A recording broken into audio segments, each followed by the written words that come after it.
NHPC Jyotipuram में कवि सम्मेलन का आयोजन किया गया, जिसमें विभिन्न स्थानों से आए हुए कवियों ने अपनी रचनाओं के जरिए मौके पर मौजूद लोगों को हंसाने के साथ समाज में उभरी कृतियों को भी प्रकट किया। कवियों ने स्टेज के जरिए अपनी रचनाओं को प्रस्तुत किया, जिनका लोगों ने खूब आनंद उठाया। कई रचनाओं पर लोगों ने तालियां बजाकर कवियों का हौसला भी बढ़ाया।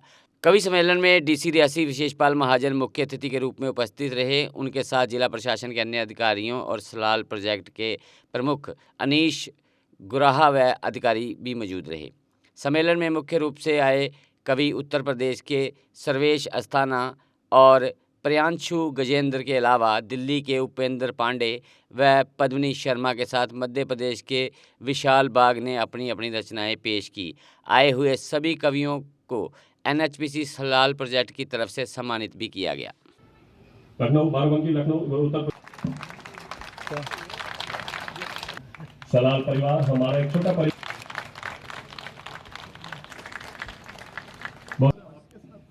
आइए सर प्लीज, यहाँ हमारे दिल करे वहां आकर विराजमान हो जाए। सभी से निवेदन, सभी एक बार खड़े होकर एनएचपीसी गान का सम्मान करें।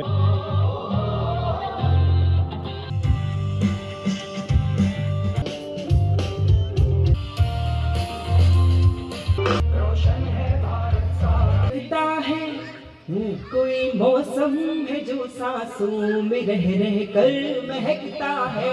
कभी तो ही कभी मैं गीत लिखती हूँ मगर जब भी, कभी तो ही कभी मैं गीत लिखती हूँ मगर जब भी तुम्हारा नाम लिखती हूँ तो हर अक्षर महकता है। तुम्हारा नाम लिखती हूँ तो हर अक्षर महकता है। पाकिस्तान चाइना डोकलाम से होते हुए भले ससुरा दिल्ली तक कब्जा कर ले, हमें लगता कुछ हो ही नहीं रहा है। चाइना चाहे जो कर डाले, और पाकिस्तान वाला अगर हमारा एक विकेट भी ले लेता है तो हमें लगता है दिल्ली भी कब्जा कर लेगा। हमारा युद्ध उन्हीं से होता है, हम उन्हीं से लड़ना भी चाहते हैं। पाकिस्तान के लोग, जब हम लोग लड़ने जाते हैं, हमारे सैनिक लड़ने जाते हैं, तो अपने माता पिता का आशीर्वाद लेके जाते हैं। दिल्ली से हैं हमारे और यूपी से आए हुए हैं, और ये हिंदी के प्रचार प्रसार के लिए हम लोगों ने ये कवि सम्मेलन का आयोजन किया है। और इस तरीके के कार्यक्रम से हिंदी का बढ़ावा होता है और लोगों का रिक्रिएशन भी होता है। इससे इसी उपलक्ष्य में ये कार्यक्रम कराया गया है। इस तरीके से हम जीते हैं, काव्य के माध्यम से उसको बड़ी सरलता के रूप में बताया जाता है, तो उससे हमें अपने आप को अनुभूति भी होती है कि उससे हमारे को कोरिलेट करते हैं हम लोग, और इसी उपलक्ष्य में हम इसी धारणा के साथ ये कार्यक्रम कराए हैं। सर जो भी कवि है और वीर रस के लिए था इसमें, और कुछ गज़लें थी, कविताएं थी जो अपने दिनचर्या के इससे आप कोरिलेट कर सकें और अपने जीवन यापन में जो इस तरीके के कार्य कर रहे हैं उससे आप जोड़ सकें अपने को। जीएम साहब का धन्यवाद करना चाहता हूँ। धन्यवाद इसलिए करना चाहता हूँ कि ये एक डी स्ट्रेसिंग सेशन लगा मुझे। और वैसे भी कहा जाता है जहाँ ना पहुँचे रवि वहाँ पहुँचे कवि। जो यहाँ पे इन्होंने अपने कविताएं सुनाई, आप सब भी सुन रहे थे, मेरे ख्याल से वो आपके हृदय को और आपके दिमाग को दोनों तक पहुँचती है, और कहीं ना कहीं आपको ये सोचने पे मजबूर कर देती हैं कि कैसी चीज़ें हमारे इर्द गिर्द हमारे समाज में हैं जिसके बारे में हमें संज्ञान लेना चाहिए। मैं किसी अपनी व्यस्तता के कारण जल्दी जाना पड़ रहा है। मैं उम्मीद करूंगा आप सब सुनेंगे और ये सारे एंजॉय करेंगे, और मैं उम्मीद करता हूं कि हमारे एनएचपीसी के यहाँ के जो हेड हैं वो ऐसी चीज़ें और भी रेगुलर करेंगे ताकि हम भी अपने आप को एंजॉय कर सकें। मैंने जैसे आपको कहा है कि स्पोर्ट्स के इवेंट शुरू किए हैं। रियासी में इस वक्त क्रिकेट की टूर्नामेंट चल रही है। कटरा में हमारे कुछ दोस्त एक बड़ा इवेंट करवा रहे हैं 29 ऑनवर्ड्स। मैं चाहता हूं कि जैसे ही अब हमारे एग्ज़ाम्स ख़त्म होंगे उसके बाद एक स्पोर्ट्स, कल्चरल और टैलेंट को उभारने के लिए, क्योंकि मैंने देखा यहाँ पे टैलेंट की भरमार है, सिर्फ एक स्टेज की कमी है। तो हम और आप और सारा सिस्टम मिलके ऐसी चीज़ करेंगे कि हमारे यहाँ पे जो भी टैलेंटेड है, चाहे स्पोर्ट्स में है, चाहे कविताओं में है, चाहे डांसिंग में है, वो बेस्ट स्टेज लेके अपने आप को और अपने ज़िले का नाम रोशन कर सके। शुक्रिया। देवी के दर्शन करने आया, और उससे पहले कई बार आया, मैं 2-3 बार आया, लेकिन मैं जो आखिरी बार आया था वैष्णो माता के दर्शन करने वो 2006 या 7 था। तो बहुत लंबे समय के बाद यहाँ आना हुआ और बहुत अच्छा हमें। देखिए क्या होता है, ये हाँ अच्छा सवाल किया आपने कि कवि जो है कल्पनाजीवी भी होता है और सत्यवान भी होता है, वो सत्य के साथ भी चलता है। और कवि, जैसा मैंने शुरू में कहा था कि कवि जो समाज में देखता है उसको कविता में ढालता है। मैंने जो कविताएं सुनाई उसमें थोड़ा सा रोचकता बढ़ाने के लिए, जैसा प्रिय गजेंद्र बता रहे हैं कि थोड़ा रोचक बनाने के लिए हम लोग ज़रा सा उसमें नाटकीयता डालते हैं, लेकिन घटनाएं सब सच्ची होती हैं और जो कवि होता है वो सच्चा हृदय। देखिए क्या होता है, मैंने बोला था कि जिससे आप प्रेम करते हैं उसी से आप परिहास कर सकते हैं।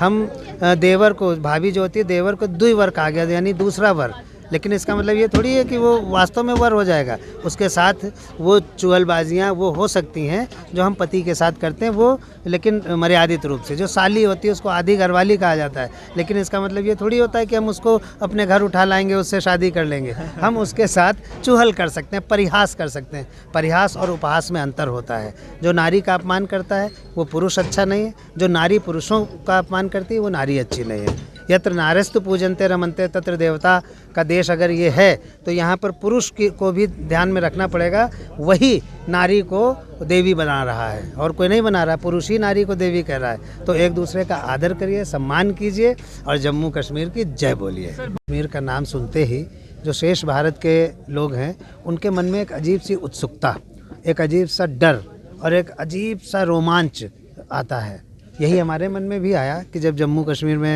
में हम आ रहे हैं कविता सुनाने के लिए, लेकिन यहाँ आकर के हमें ये महसूस हुआ कि जो जम्मू कश्मीर को लेकर के लोगों के मन में जो थोड़ा सा भय है या रोमांच है या घबराहटें हैं वो नहीं होनी चाहिए। यहाँ पर सब कुछ बहुत प्यारा है, सब कुछ बहुत अच्छा है और यहाँ का वातावरण बिल्कुल शेष भारत की तरह पूरा हंसी खुशी और खुशमिजाजी से भरा हुआ है। यहाँ पर कवि सम्मेलन जो सलाल पार स्टेशन पर हुआ है ज्योतिपुरम में, वो बहुत ही अद्भुत हुआ है। 5 कवि हम लोग थे, प्रिय गजेंद्र प्रियांशु, पद्मिनी शर्मा और बाग साहब हमारे और उपेंद्र पांडे जी। तो इन लोगों ने बहुत अच्छी कविताएं पढ़ी और सबसे बढ़िया बात ये लगी मुझे कि जो श्रोता थे उन्होंने अद्भुत और अच्छे ढंग से इस कवि सम्मेलन को सुना है। तो जब श्रोता भी अच्छा होता है और कवि भी अपनी पूरी कोशिश करता है तो सारी चीज़ें बड़ी खूबसूरत हो जाती हैं। बहुत अच्छा वातावरण रहा। मैं सलाल पावर स्टेशन को, जम्मू कश्मीर के एक एक नागरिक को बहुत बधाई देना चाहता हूँ। कविता हमेशा जोड़ने का काम करती है, कविता कभी तोड़ने का काम नहीं करती। और हम लोग नीरज जी की पंक्तियों के समर्थक होते हुए ये कहना चाहते हैं कि आत्मा के सौंदर्य का शब्द रूप है काव्य, मानव होना भाग्य है, कवि होना सौभाग्य। तो हम सौभाग्यशाली हैं कि आप जैसे लोगों के बीच में इस सुंदर प्रदेश में जिसको देवभूमि कहा जाता है हम वहाँ आए। बहुत ज़्यादा आनंद आया और मुझे ऐसा लगा कि ये NHPC का जो कैंपस है ये एक छोटी सी बड़ी प्यारी सी दुनिया है और ये बहुत सारी जो कमियां हैं हमारे देश में, बहुत सारी जो कुरीतियां हैं, जो करप्शन है, उससे अलग हटके है। ये अलग ही दुनिया है। जो यहाँ पे रहता है उसका व्यवहार बहुत ही विनम्र हो जाता है। यहाँ लोगों से मदद मांगो तो वो बहुत आसानी से, वो तो इस बात पर खुश हो जाते हैं कि उनसे मदद मांगी गई है।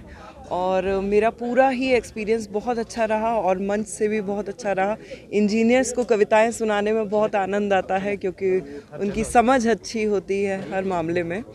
और मुझे अंदाज़ा नहीं था कि मुझे यहाँ आकर इतना अच्छा लगेगा, लेकिन I am so happy to be here. मौका नहीं मिला क्योंकि मेरा शेड्यूल अभी काफ़ी बिजी है, लेकिन जो आप कह रहे हैं कि स्त्री और पुरुष का थोड़ा सा भेद रहता है, उसका कारण ये है कि आज वो ज़माना है जिसमें नारी सशक्तिकरण की बात सभी करते हैं और नारी एक्चुअली बहुत आगे बढ़ गई है। एक लड़की ने, भारतीय लड़की ने एरोप्लेन से लेके सब कुछ उड़ा लिया, वो स्पेस में चली गई। तो क्यों ना हम उसको समाज में भी बराबर मान्यता दें, उसके अधिकार बराबर किए जाएं हर मामले में, भले ही वो घर में खाना बनाने का काम हो या बाहर जाकर पैसे कमाने का काम है। और मैं उस कमी को पूरा करने की हमेशा पूरी कोशिश करती हूँ और मैं बहुत सी लड़कियों को, जो भी मेरी बहनें लिखती हैं, उनको बहुत प्रोत्साहन देती हूँ और मेरी हमेशा यही कोशिश रहती है। बाकी NHPC में आके मुझे इस बात पर भी बहुत गर्व हुआ कि जो लड़कियां हैं वो बहुत काम कर रही हैं, महिलाएं बहुत अच्छे पद पर हैं, बहुत मेहनत कर रही हैं, अपने जीवन में आगे बढ़ रही हैं। पुराने ज़माने में किसी भी कंपनी में 100 अगर पुरुष होते थे तो 4 महिलाएं होती थी, लेकिन आज महिलाओं की संख्या लगभग 40% है। ये आंकड़ा ज़रूर बढ़ेगा समय के साथ, मुझे ऐसा विश्वास है। जुपिटर मोटर लाए हैं अब kinetic e rickshaw lithium battery के साथ बिल्कुल नए रूप में, क्योंकि अब काइनेटिक ई रिक्शा में है 105 AH की ट्रॉनटेक की बड़ी बैटरी के साथ, जो एक बार चार्ज होने पर मैदानी इलाकों में चलेगी 135 किलोमीटर, जबकि पहाड़ी क्षेत्रों में 100 किलोमीटर। क्योंकि इसमें है लेड एसिड की जगह लिथियम बैटरी, साथ में डबल सस्पेंशन, हैवी कमानी, heavy shocker, controller, cooling fan, heavy controller, 1200 what की पावरफुल मोटर जो हर चढ़ाई को कर दे बेहद आसान। साथ ही चढ़ाई चढ़ने के लिए power gear, hand brake, digital meter, FM sound system with pen drive, battery की क्षमता को दर्शाने वाला SOC मीटर, जबकि full accessories, matting, side cover for rain और बैटरी पर पाए 3 साल की फुल वारंटी। अब हर काइनेटिक ई रिक्शा की खरीद पर लोहड़ी और गणतंत्र दिवस की विशेष ऑफर, जिसमें आप पा सकते हैं 32 इंच की LCD या सैमसंग फुली एंड्रॉयड फोन या 15,000 का कैश डिस्काउंट। जबकि महिलाओं के लिए विशेष ऑफर है, महिलाओं को मिलेगा 20,000 तक का कैश डिस्काउंट। हमारा पता है जुपिटर मोटर बिहाइंड साई सहयोग बार, गंग्याल, जम्मू। फोन नंबर है 9780848888। जम्मू कश्मीर की खबरों के लिए जुड़े रहिए JK अपडेट के साथ।